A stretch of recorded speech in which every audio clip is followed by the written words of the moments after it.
Welcome to Cardano Over Coffee. Join us live Monday through Friday on Twitter at 1:30 p.m. UTC, 9:30 a.m. Eastern Standard Time. Remember to like and subscribe to our YouTube and download our podcast on all platforms. Today we're joined by Alvaro Cosi, Head of the Communications and Innovations for the Innovations Unit at Switzerland for the UNHCR, which is the UN Refugees Agency's national partner for Switzerland. Also joining us is Alex from the Cardano Foundation, who's partnering with the UNHCR on this initiative. Also, Hosky will be stopping in to make an announcement. Join us in Hosky at the Rare Evo event in Denver, Colorado, August 24th through the 26th. Get your tickets at rareevo.io. Save 10% by using coupon code COC10. Grab your coffee. Let's learn what the UNHCR and the Foundation and Hosky are up to. We have Alex up on the stage from the Cardano Foundation. We have Hosky. And we also, I think we got Alvaro up here. Yep, we do. So, Alex, why don't you introduce yourself? I know a lot of people know you.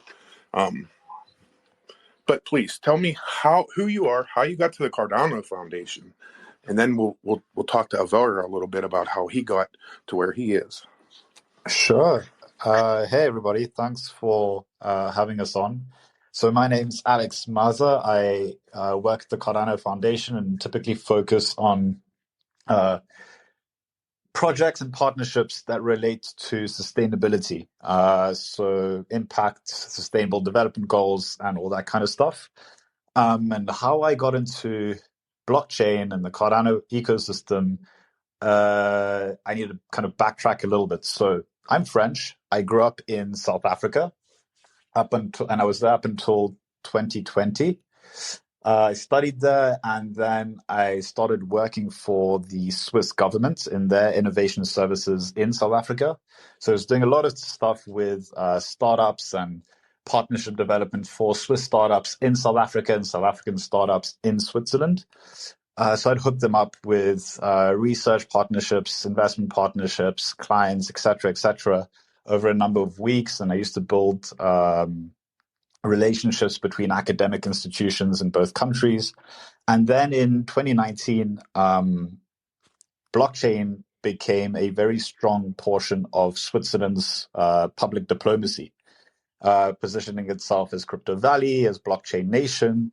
And so with that, we started doing a lot of work in South Africa. And that's actually how I started being exposed to Cardano specifically, seeing as we were organizing a bunch of road shows for blockchain players in the Swiss ecosystem in South Africa and then in Mauritius. And so in Mauritius, that was the first time that I worked with some members of the Cardano Foundation, learned a lot about the project, really liked the idea that we looked at the scalability trilemma as decentralization, scalability, and sustainability instead of purely security, and then got deeper and deeper into it. Worked with the foundation during my time, the last months that I had at the embassy in 2020. Everything was remote. Worked with them to get Charles to do a remote speech at the launch of the South African National Blockchain Alliance, which is this public-private partnership that promotes blockchain in South Africa. And then started studying a master's, came to Switzerland, studied a master's in trade and international finance. And during that time, I just essentially reached out to a whole bunch of people in my network in innovation and blockchain looking for a part-time job alongside my studies. Because for those of you that were in Lausanne at the summit last year, you'll know that it's pretty pricey here. And I've been with the foundation since November 2020 and started going full-time last year. And since it's been an awesome ride, learning a ton about how the community works, how it thinks, and the amount of impact that it can have, positive impact that it can have in the world. And I think that's what brought us the success we saw with Veritree, and that's what is going to probably bring us a ton of success when it comes to Switzerland for UNHCR and their stake pool. So yeah, really happy to be here. Yeah, we're glad that you're here. And Alvaro gets a little cheat sheet because I'm going to ask him this question, and it's probably the most important question that you'll ever answer in your whole entire life, Alex. How do you drink your coffee? How do I drink my coffee? Yeah. Black. Unless it's a flat white and I'm feeling like I have a bit of a sweet tooth. See, you're a good guy. I don't care what Epoch over there says about you at all. So, Awesome. what out of all this time with the foundation, what is your most memorable moment? Oof.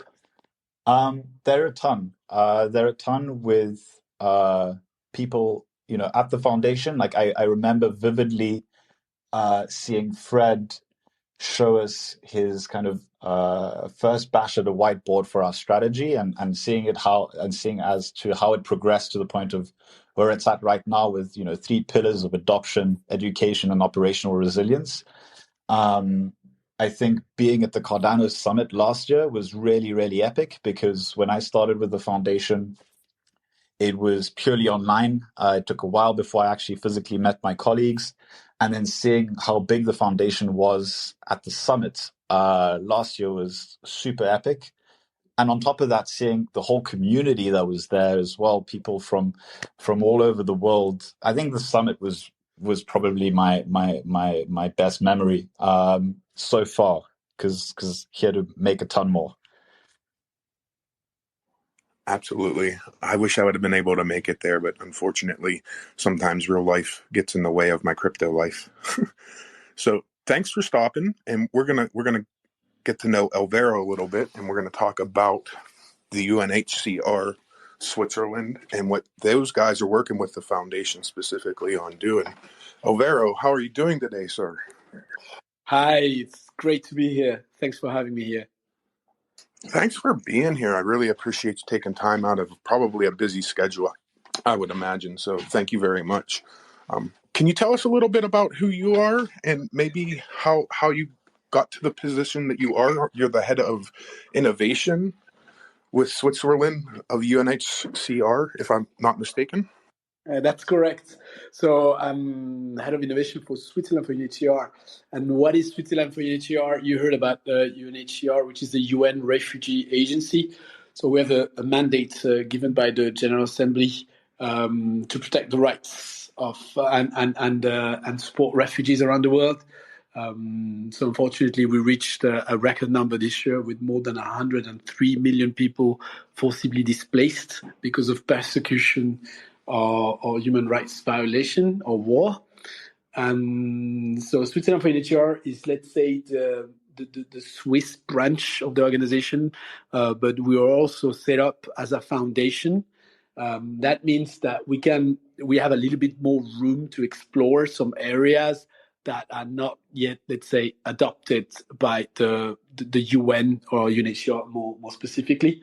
And given the ecosystem that's being developed, and Alex mentioned this a little bit previously, obviously, when you talk about innovation in Switzerland, there is a lot of blockchain involved. And my background is actually I went to the same school as Alex at the Graduate Institute, but I'm quite older than him. So we didn't meet at school, and so I went to the Graduate Institute of International Relations in Geneva. I'm actually a local, but half Italian, where the name and my coffee is espresso. So yeah, definitely black, but very short, like a small espresso coffee. That's how I drink it. If you guys are interested in knowing.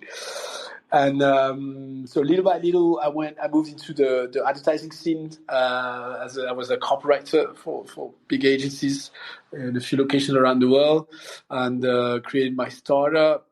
Ended up working as a corporate venture builder, and then went back to the UN world with UNHCR. Where we created this Switzerland for UNHCR. And I have to admit, it's been an incredible journey. Very exciting. I had no idea, if you had asked me like a year ago that I will be doing this, participating in a Twitter space with the Cardano community. I had no idea about what Cardano community was. I mean, the learning curve has been incredible, and I'm super excited because just came back from Consensus. I was there with Alex as well, and I met a few of you. But things are just exponentially going nuts in a good way. That's really awesome to hear, right? I'm the coffee cup right now, but I'm Hero Pool. I'm a Cardano ambassador. I run a stake pool here on Cardano. I'm a Hosky rug pool. Jenny, she's been a community member forever. She's been involved with coding and everything, with some early NFTs here on the Cardano blockchain. And then my other co-host, Epoch, is a builder and also a stake pool operator. So we've been around for a while, and it's great to see, you coming into the ecosystem and what you guys are doing. One of the very original reasons that I joined cryptocurrency back in 2017 was to change the way things were done and help the people that needed help, to bank the unbanked. And I think what you guys are doing with refugees and how you're using blockchain is amazing, and I can't wait to learn more about it here. But we do have another guest with us today. Most of you all know him, but we're going to let him introduce himself for maybe a couple seconds, because somebody left the door open and Hosky came running in. So Hosky, please introduce yourself. Woof, woof, woof. There, I'm done. No. Yeah. Hi, everybody. I am Hosky, the human behind the pixelated dog PFP account. We are the premier shitcoin on Cardano. I don't know what that means. And yeah, so if you don't know me, I've been in the ecosystem for a long time within Cardano. I do not run a stake pool. I don't do anything. So it's totally different. These guys are doing things, they're building things. I don't. I literally tweet random stuff that comes to my mind, and that's about it. Anyhow, I think most people are familiar with Hosky. If you're not, just follow the account. I'll give you 24 hours before you unfollow, and then you'll understand. And do not join their Discord. You will. Yeah, you don't want to join the Discord. There's a bunch of idiots in there. And just as an FYI, the word idiot is an endearing term with the community. So if you get offended, that means you're not part of the community. Once you're part of the community, people actually want to be called idiots. So yeah, that's about enough about me. Let's get back on topic. Let's go back to serious stuff. Let's talk about non-rug pools, right? Let's talk about important things in the world. So, Alvaro, Alex, can you tell me a little bit about the partnership between the UNHCR of Switzerland and the foundation, and kind of how that came about? And tell me a little bit also, Alvaro, if you could tell me a little bit about what the UNHCR actually does, so that people will understand that. Sure. So first, about your first question. So the Switzerland for UNHCR was created like a couple of years ago only. It's the latest addition to the list of foundation of what we call national partners of UNHCR. And right when we started with innovation, obviously we were taking a closer look at the blockchain ecosystem here in Switzerland to start with. And that's when the global HQ put us in touch with Alex and the rest of the Cardano Foundation to start discussing about future collaboration. And that's how this stake pool idea came to life. And I have to admit, it's been a very inspiring journey so far, and there's so much more that we can do still, because I really appreciate the approach that we're adopting, meaning like it's a step-by-step approach. I work for UNHCR, which is an international organization. We're never going to be a tech company, that's for sure. We are a humanitarian organization. So at the end of the day, it's all about the partnership. It's all about the people you talk to, the community, and learn and hear you guys tell us how it works and see how we can actually find a middle ground and see how we can make things work. And I'll let Alex go into details a little bit more about the technical aspect, maybe about the stake pool and the further developments that are unfolding right now, because it goes beyond the stake pool, even if the stake pool is the entry point of this collaboration. UNHCR, as I quickly mentioned it before for the second question, so we have the mandate of saving lives and protecting the rights of refugees. So when we say refugees, we like to also use the term people forced to flee, because it encompasses not only refugees, but also what we call internally displaced persons. And actually, that group is the biggest group in the forcibly displaced people's group. So I was telling you about 103 million people forcibly displaced around the world. And but actually, half of them are internally displaced. So when we say this, it means that it's a person who didn't cross the border. So they were displaced in a single country. When they cross the border, they become a refugee. And then we also take care of stateless people. So sometimes it does happen, unfortunately. People are a refugee and then they lose their citizenship for various reasons. And so what we do precisely is it really depends on the country. There are a lot of cliches, stereotypes. So we fight against these, first of all, in what we will call the global north. So it's really about finding support and advocate for the refugee cause around the world. But on site, on field, we are seen as a very big organization that's very field oriented, meaning that we really are present in more than 136 countries, with 20,000 staff around the world, working on several areas, going from economic inclusion to immediate humanitarian aid, such as setting up a refugee camp when something's happening next to the border, negotiating with governments to make sure they respect the conventions that they actually signed. So I'm talking about the Refugee Convention. So really, I've been working here for almost 4 years now, and I think that every 3 months I get to know people who are experts at something that I had no clue we were actually doing as well. Because it really, when you work with refugees and for the refugee cause, there are so many aspects that you have to consider and new things that come up that you have to really work on as well. That's what I like. I mean, there is always new things that we get to learn. And now, obviously, you guys are part of another big topic that we're entering as well. And it's not only the stake pool estate. We have other projects, use cases that we're setting up on the blockchain, and it's very exciting. That's amazing. Alex, you want to talk a little bit about the partnership between the foundation and then also kind of how the stake pool idea came about? Yeah. So this is going to be an interesting insight into how the CF kind of works with partners and community members actually. So first time I remember speaking with UNHCR, the global entity, was when I was in Gaziantep, Turkey. So Gaziantep is I think the UNHCR, correct me if I'm wrong, Alvaro, but UNHCR's big base of operations just 40 kilometers away from the Syrian border. And so there's a massive humanitarian community there. I was there on a holiday. My girlfriend at the time was doing an internship within one of these organizations, and so I spent about a month in Gaziantep. Actually, a very interesting city, the hub of gastronomy in southern Turkey, and really a place of diversity because there was a ton of Syrian refugees that were actually living there. And so you'd go to a bunch of different places, you'd hear Arabic, Turkish, etc., etc. So that was the context with which we first spoke.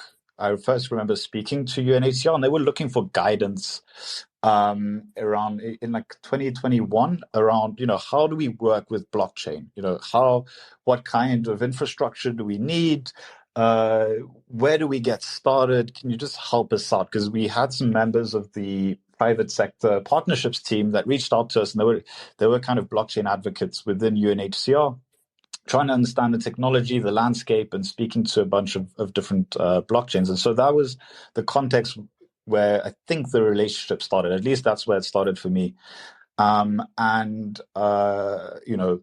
Fast forward to the Ukraine crisis that happened last year, we saw how much the crypto community was actually giving to this crisis. We saw people from different ecosystems donate something as small as 1 unit of a cryptocurrency all the way to millions of dollars worth.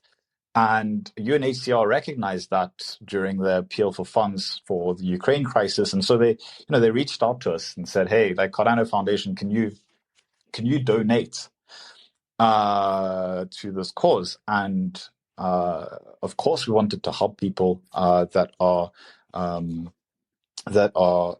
need and all these types of things, but we also have the mandate to serve the Cardano community, and for our ADA to serve that purpose rather than just purely donating it, because we have a limited treasury. And so how do we balance these things? And within, I think I remember this, I was in Turkey again, but in a different part of it.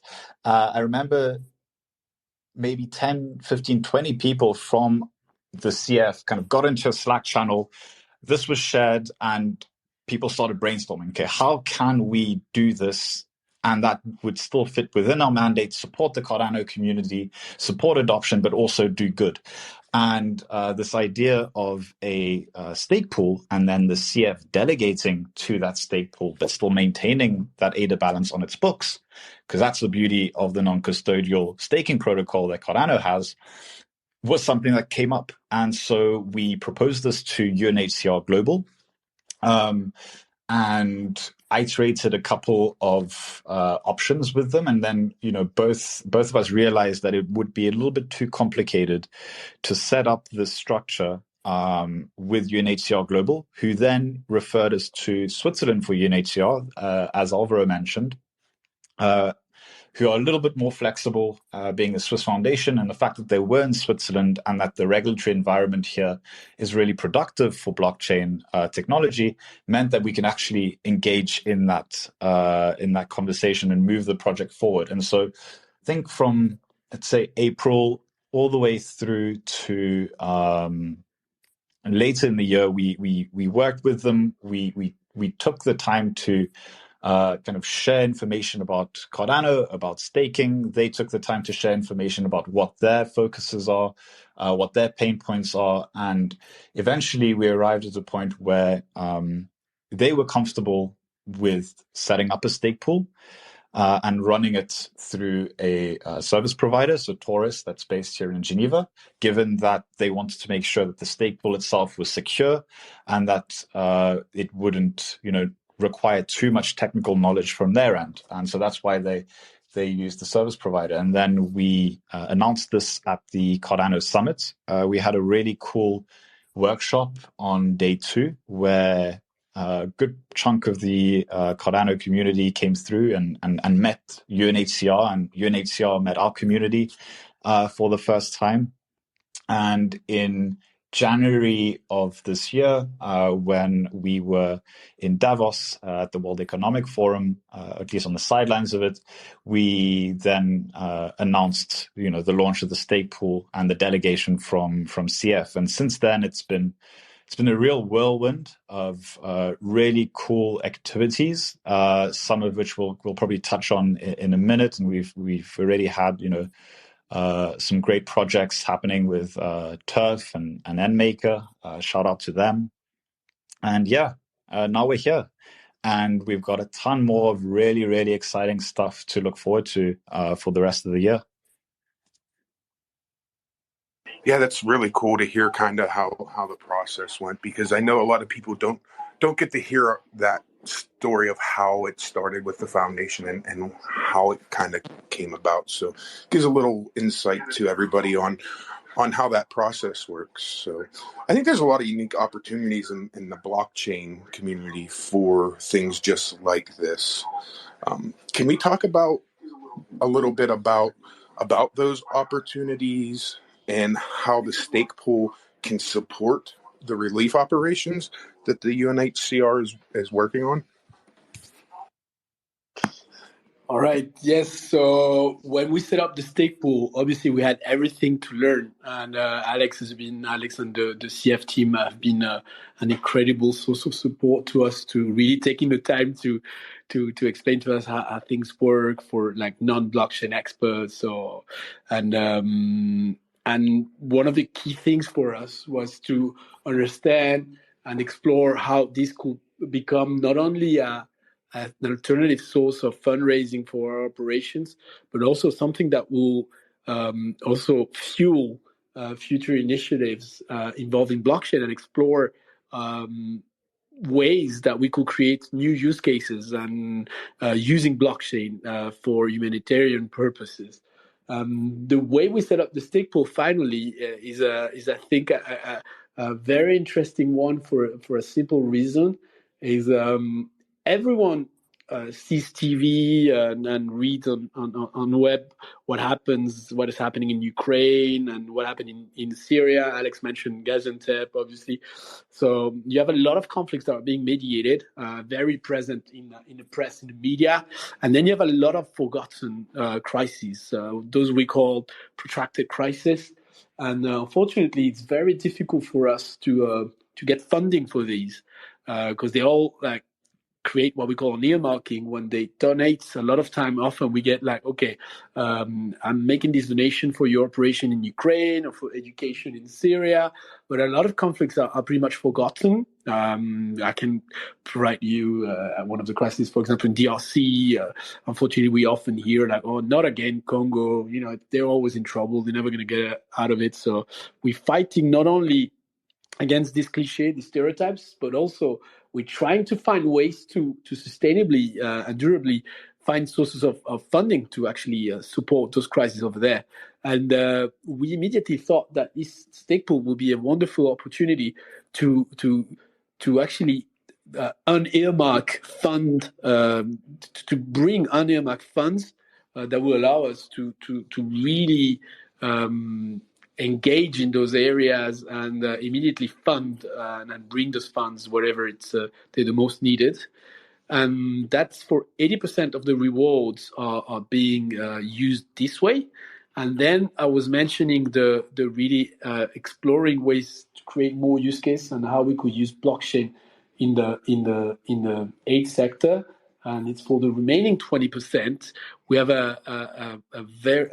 quite a substantial innovation service at global level, and they launched last year an innovation fund separated in 4 different categories, and those 20% of the rewards from the stake pool will actually be funding these. And it's a two-way thing. So it's not only about us funding it, but it's also us and the Cardano community being involved in and understanding how the funds work.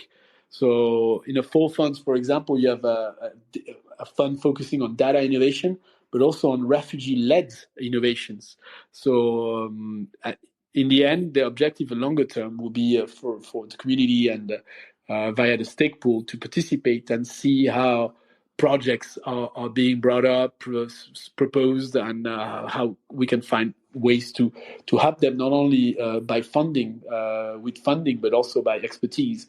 Because at the end of the day, that's one of the issues that we have when we work in innovation in the aid sector, is that unfortunately a lot of times you have like brilliant solutions being created everywhere and often in the global north, and they do not always match with the actual challenges that we face in the field. So here it's an attempt in a way to bridge that gap and to match, kind of a matching opportunity between real challenges that we're facing and also amazing solutions from tech people and people that have a certain expertise that we will never have within the UN. Absolutely. And Alex, maybe you want to talk about, for those that maybe aren't Cardano experts that are in the room or are going to listen to this, how actually is the stake pool generating revenue for them or funds? Can you maybe explain that? And he mentioned an 80-20 split. Can you talk about that maybe a little bit, Alex? Yeah, sure. So for those of you listening from outside the Cardano ecosystem, we have a wonderful staking mechanism that has 3 really incredible properties. One being that it is non-slashing, that it is non-custodial, and non-locking. And if you know proof of stake, then you would understand that when it comes to the validation of blocks on the network, some computational work has to be done, and the validator would be rewarded for the work that they do to add the block to the blockchain. And I'm not going to get into the details of proof of stake, but essentially the reward that any stake pool, including Switzerland for UNHCR stake pool, WRFGS is the ticker with refugees, is getting is by receiving rewards for posting or verifying, validating blocks onto the network. And essentially, the more stake it has, or as stake delegation it's able to attract, the more likely it is to mint blocks or validate blocks. And so the more rewards it can receive from the Cardano protocol.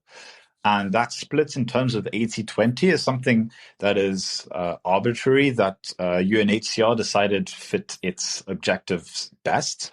80% of unearmarked funding for its operations in the field, and then 20% that go towards its innovation funds. And the reason why this is possible in Cardano is because of these three properties of non-slashing, non-custodial, and non-locking. And we drew a ton of inspiration from the amazing communities in our ecosystem that have done charity ISPOs, whether it is drawing inspiration from some of the mission-driven pools that have consistently used a portion or all of their staking rewards and donated them to charities of their choice, or whether it's climate neutral Cardano's ALA ISPO, which I think just ended or is soon to end, who brought together a community of stake pools towards one goal. So in their case, the restoration of a forest in Madagascar and supporting an NGO on the ground there. And so we use the Cardano community's innovation and then applied this business model to UNHCR's needs. And in their case, as a charity, they can more easily justify having a stake pool and holding ADA and then delegating it to that stake pool if it's not going to get penalized and slashed. Because, you know, from a charity point of view, if you just think about how it looks like in the fiat system, why would you hold money in a bank where that $100 might get turned into 50 just because something went wrong at the bank?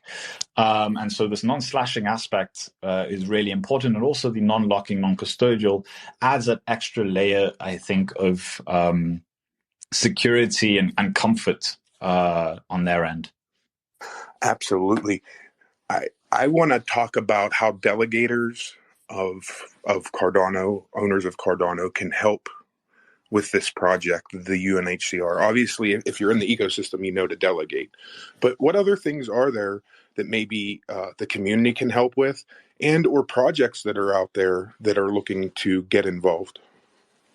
So I could quickly hop on and tell a cool story. But before I do that, I just want to mention that the stake pool itself is set at a 100% margin fee. The reason for that is that this is currently a proof of concept that we're piloting. Alvaro can get a little bit more into that.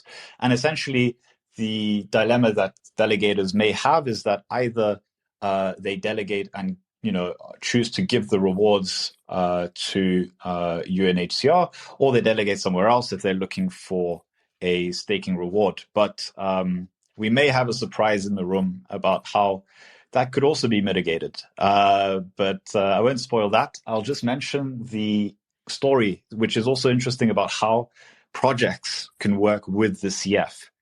One of these is NFT projects, right? We've seen NFT charity fundraisers left, right, and center.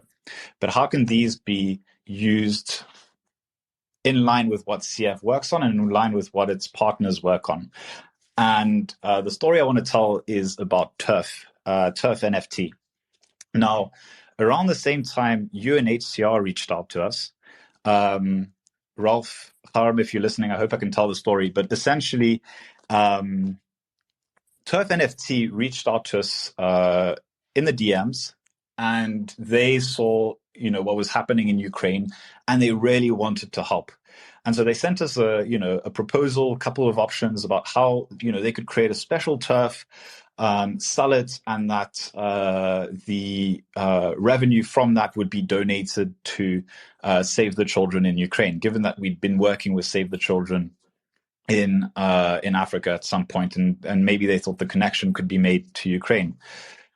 We weren't able to go forward with that, but they kept on, sending us some proposals about ways that they could work with us and that fit our strategy and some of the work that we were doing. And so,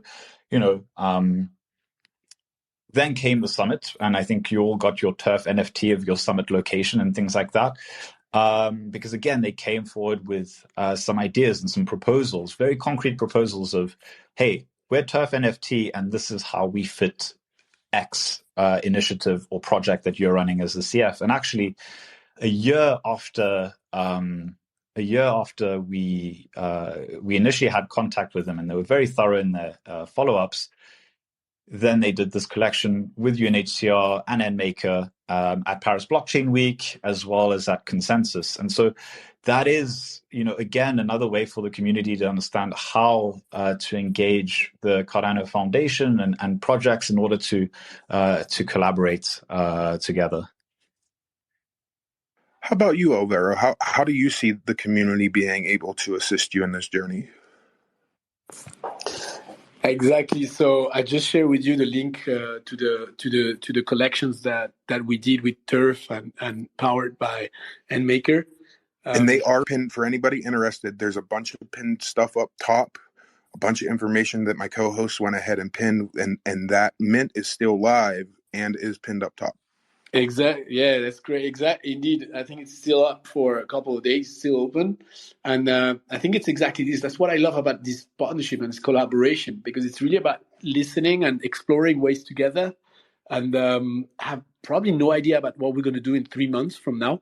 So I'm talking about listening to you guys as well about how should we run our stake pool ourselves, and ways to have you participate, and it's listening, getting some feedback from you guys as well, from the community, about hearing about what are your thoughts about this 100% margin, and what are your thoughts about the 80-20 splits, but also about projects that are linked to this. So and I think that the NMaker Turf example is exactly this. It's about meeting them in Paris, having great conversations about what we do, what they stand for, and seeing that there is a fit, a match in what we believe in, and starting like ideating and thinking about what we could do together. And that was a no-brainer for us, saying, okay, we have this. We met at NFT Paris, and then we did something for Paris Blockchain Week together, and now for Consensus. So it's exploring these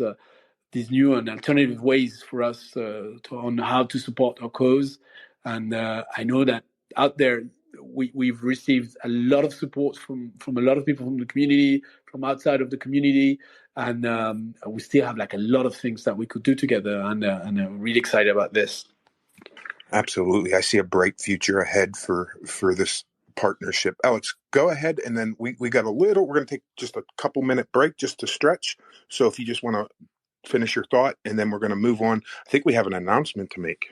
Woof. Sure. I'll keep it short. Essentially, just to echo what Alvaro was saying, is that the way that we're working with UNHCR, with Switzerland for UNHCR, is really in a Web3 mindset, where it's distributed, it's decentralized. Yes, the CF is their direct partner, but really what we want to do is walk hand in hand with them and into our community, and get them to meet you guys and vice versa, so that they understand how to interact with the Web3 community and become Cardano native. And then in the end, don't need the CF to do their stuff. And that's really the objective, that we can show how an enterprise or humanitarian agency like Switzerland for UNHCR can understand Web3, and then engage with it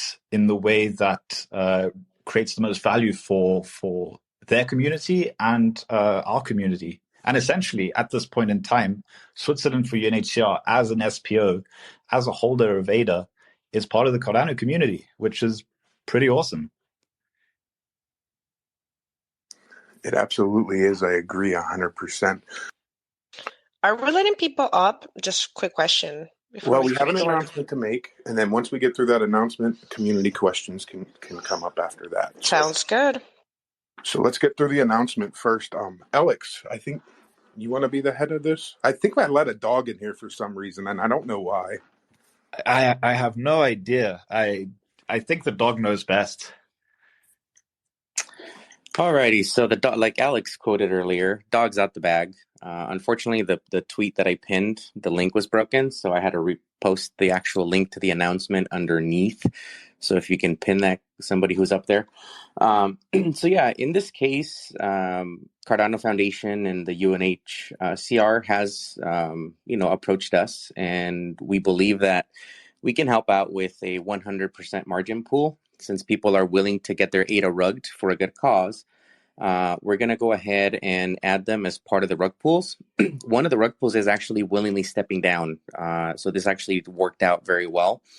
And in this situation, so what we've decided, normally the 20 pools that we support within the Cardano community, all single stake pools, we delegate 25,000 ADA to them, minimum, sometimes more depending on, how small they are. And in this case, we've actually decided that we're going to do the same with the UNHCR pool, but we're actually going to double it. So we're going to delegate a wallet of 50,000 ADA to support the mission of providing aid and assistance to the refugees. We believe that it's a good cause, and if people are willing to sacrifice their ADA to help a cause, we also want to help out with that. So the pool itself will also be rewarding Hosky token that they'll be able to claim from our website per epic. We're actually going to let it accumulate a little bit more than what our community is used to. So actually it'll accumulate up to 100 million. So minimum, if you let it go too long, you'll be able to pull 100 million plus Hosky, which are worthless, by the way. So again, you can donate to a good cause and get nothing in exchange. It's a match made in I don't know where. Can you tell? A match made in I don't know where. As a rug pull, I can't speak of. I can speak of how much support you've shown the rug pools, right? And I'm glad to see you throwing your support behind such an amazing project like this. Alvaro, can you tell me a little bit about your feelings on this and what your thoughts are? This is amazing. I was speaking with Alex before, right before the Twitter space, and he didn't want to give me exactly all the details of all of that. But we've been talking about initiatives like this for a while already, and having such a big. Important member of the community showing the way and showing us how the community can get involved and work with us for the cause is just exactly what we're doing this for. Awesome. Alex, anything you want to say? And I preemptively struck. I moved a wallet to the stake pool yesterday, so I'm going to be collecting my Hoskies. Yeah. Alex. Nice. Thanks for that delegation, and big shout out to Hosky for doing this. I think we're super happy about it. I met Hosky in person at Consensus last week, even though we crossed paths on socials and in Catalyst Circle and things like that, and it was great to kind of chat about the stake pool, about our work with UNHCR and a bunch of other things. And yeah, we're really just super happy that he's come around and proposed this path forward, and that really kind of shows again the way that we're approaching this with Switzerland for UNHCR is really the community is where we're drawing the inspiration, where we're hoping to get feedback about how to do this best in the eyes of the Cardano community. You know, Hosky told us this is the way I can help because these are the resources that I have. And you know, if anybody else has ideas, whether they're an NFT project, whether there's somebody that just that has a different kind of project that's not NFT related, or that might have a particular idea about how and why a stake pool should be run a certain way, or any idea at all, like feel free to, you know, DM me, DM Umar, Alvaro. We're all in this space right now, and yeah, it's just a really, really, really cool day. And you know, based on the conversation I had with Hosky yesterday, this announcement might be also a potential announcement for other announcements, as we really love them in blockchain. And so, you know, we really want to work with Hosky and other partners with whom we've worked, Turf, NMaker, etc., and many more, to see what else can we do. You know, how can we add value to this, and how can these projects also, you know, get some value out of this partnership, all in the objective of supporting displaced people. And I would like to also add, you know, to all the other projects out there, like, this is a call. You know, if you want to support a good initiative, you know, if you have the ability to do so, maybe consider staking a portion of your project funds to the pool. You don't have to stake it all, but you can definitely, you know, create a wallet and show that you're supporting an initiative.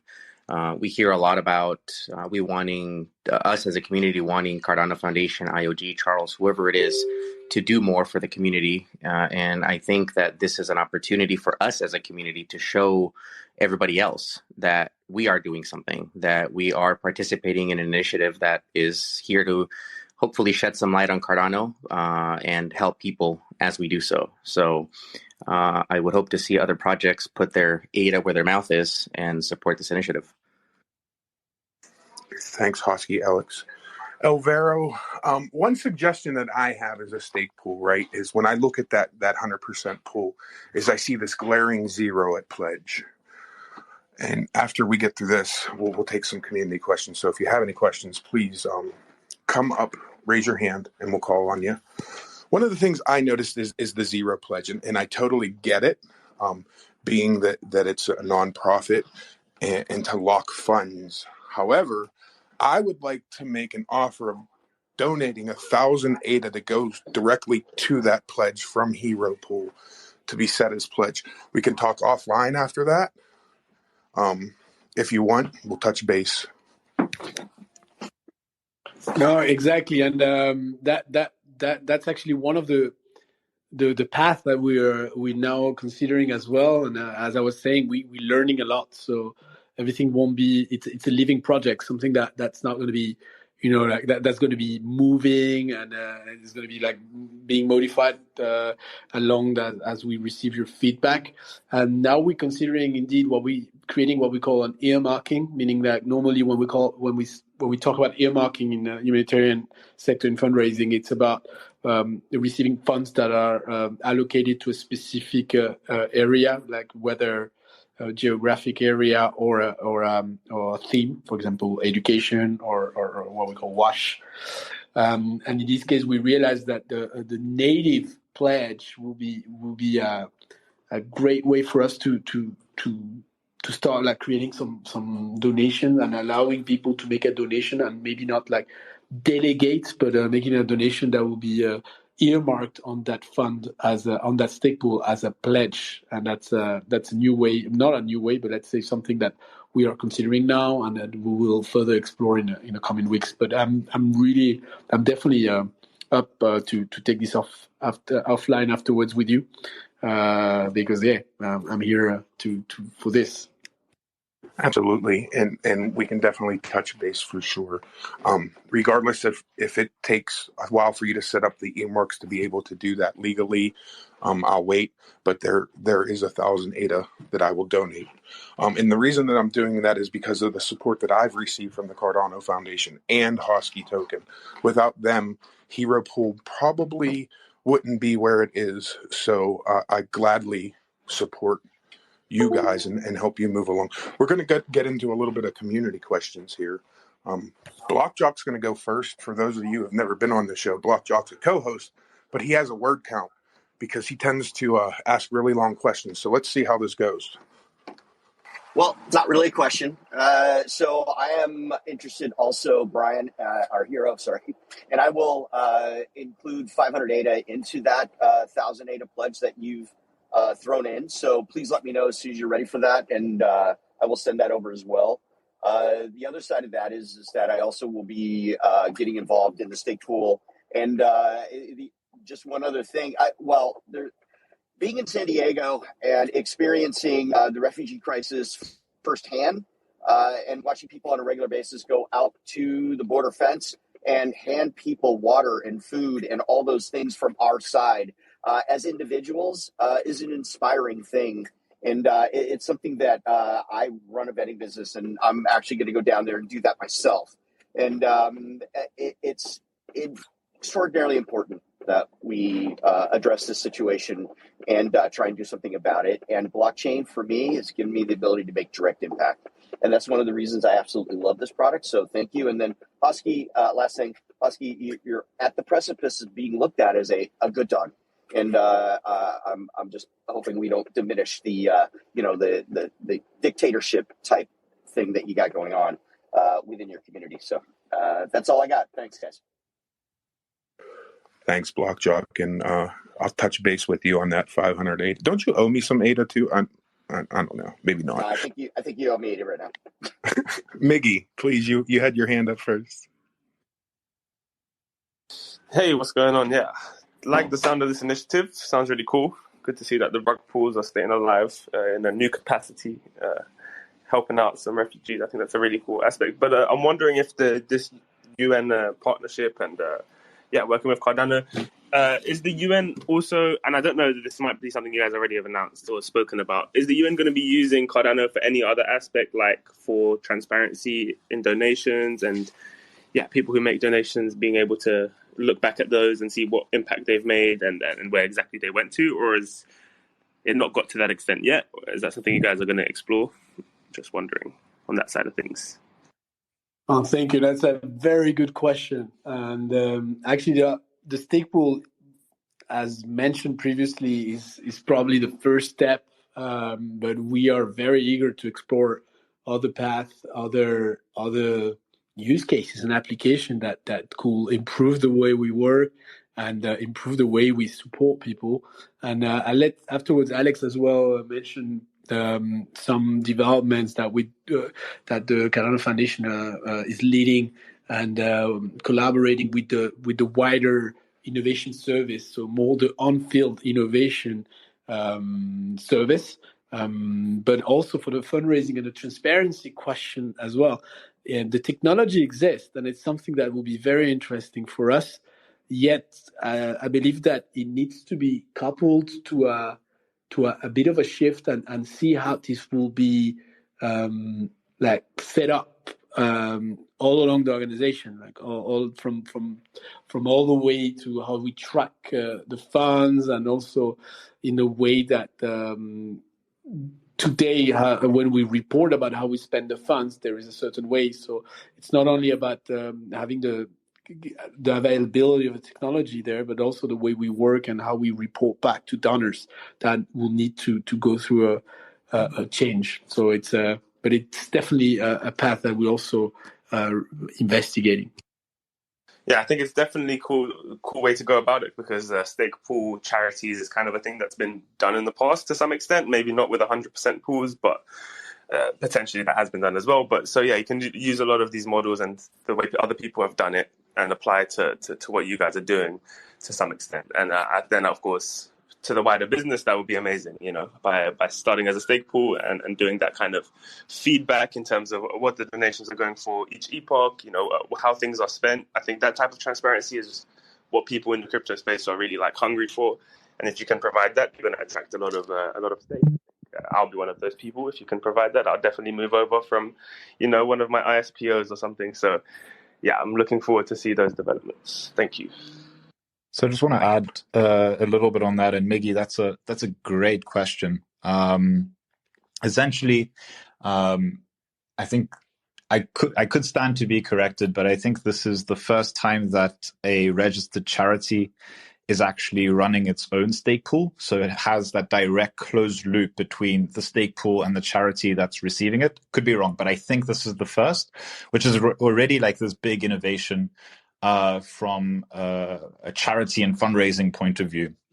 And the exciting bit is, the innovation aspect, right? So there's this danger in the tech world where we have this, technological solutionism, like tech will solve everything, blockchain will solve everything, and all this kind of stuff. And solutions designed in the global north should be applied in the global south, and we see that often, the connection between these things is not necessarily the best thing. And so here we want to really bring the insights of two expert communities together. The stake pool is just the centerpiece. It allows UNHCR to be a Cardano citizen, to generate rewards, to interact and contribute to our protocol, as well as generate rewards and, based on the pledge consideration, potentially have somewhat of a treasury that it can participate in the ecosystem with.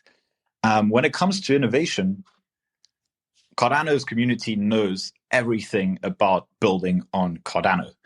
And with the UNHCR, they know everything about what refugees need, what are the challenges that they face when they try to serve refugees in the field and support them. And so, really bringing these two communities together could actually generate user-centric blockchain solutions. And that's not something that is really super common in our space. Often you have this disconnect, and there are a number of ways in which we're trying to look at that. One thing is, how do we connect UNHCR to the Catalyst community when Catalyst comes back online? That's a future thing. But what is something that is more immediate is that we have an amazing Catalyst community that's built out or made proposals, or even finished building proposals that are related to certain areas of interest for UNHCR, whether it relates to digital identities, supply chain tracking, donation transparency, etc., etc. And this kind of refers back to Alvaro's statement about UNHCR's innovation funds. So they have 4 different innovation funds, one of which is particularly interesting for our community, which is called the Data Impact Innovation Fund. And that's geared towards intrapreneurs within UNHCR's data and innovation service, to look at what kinds of new proof of concepts could be used that are relevant to them, could be used and developed using these funds and funded by these funds. And so these will be kicked off in May at some point. And what we'll be doing is providing the UNHCR teams with different use cases of what blockchains could be used for in a humanitarian setting. Of course, we're going to source, all of the projects that are already live and commercially viable, that have an impact on the commercials, on the humanitarian sector. But then, a major area where we will source ideas is proposed and funded proposals from Project Catalyst, because some people have built this stuff. And essentially, UNHCR will take a look at this database and tell us, okay, these are the top use cases that we want, that we think are relevant to our audience. And should their audience be interested in developing a proposal for these innovation funds with members of the community, CF will facilitate that access and connect them. So this is actually super fresh. This was a conversation we had with UNHCR Innovation Services about 2 hours ago, even though we'd been discussing it for quite a while. And, we're really excited about this and about connecting these two communities for their main, the main value that they hold, which is not financial. It's actually their brains and their desire to see positive change in the world. Miggy, I know you got your hand up. I'll get back to you, I promise. Epoch. Go ahead, sir.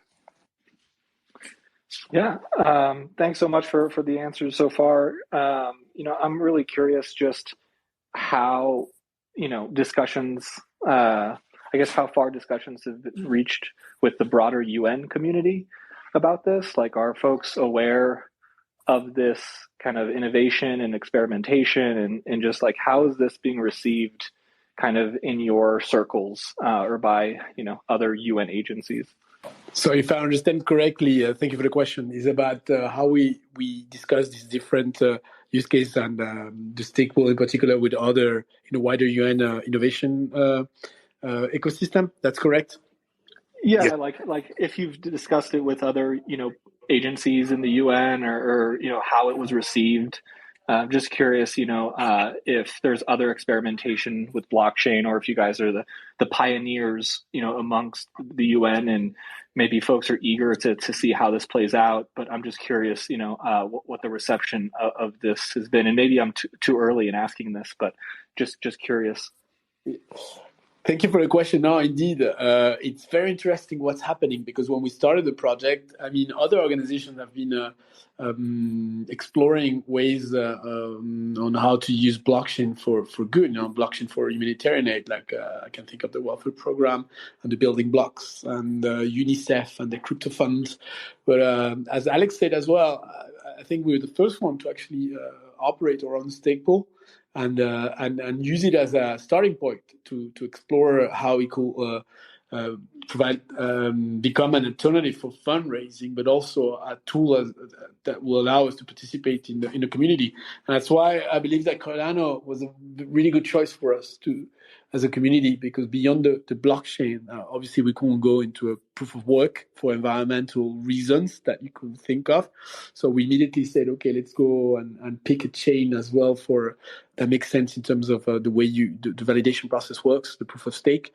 But you guys are such a strong community and have the proof of this every day pretty much when we're interacting with the community.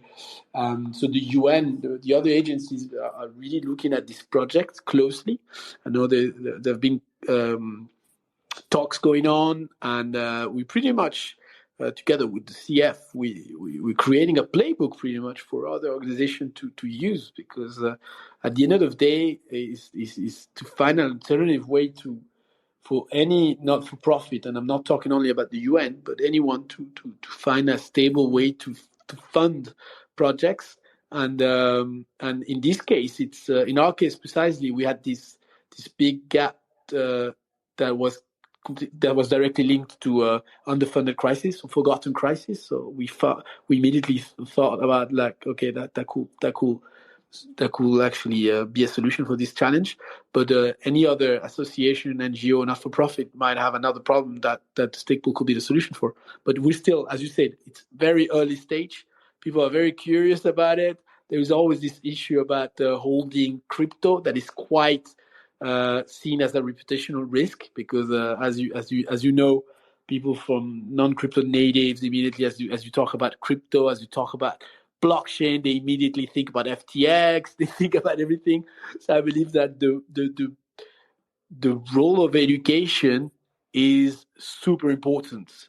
And that's why this news that we just had, this talk we had today with the global head of innovation working on more like field innovations at UNHCR, that we had today with Alex is a huge step forward, because it's really about educating us, on how blockchain works, what we can do with it, but also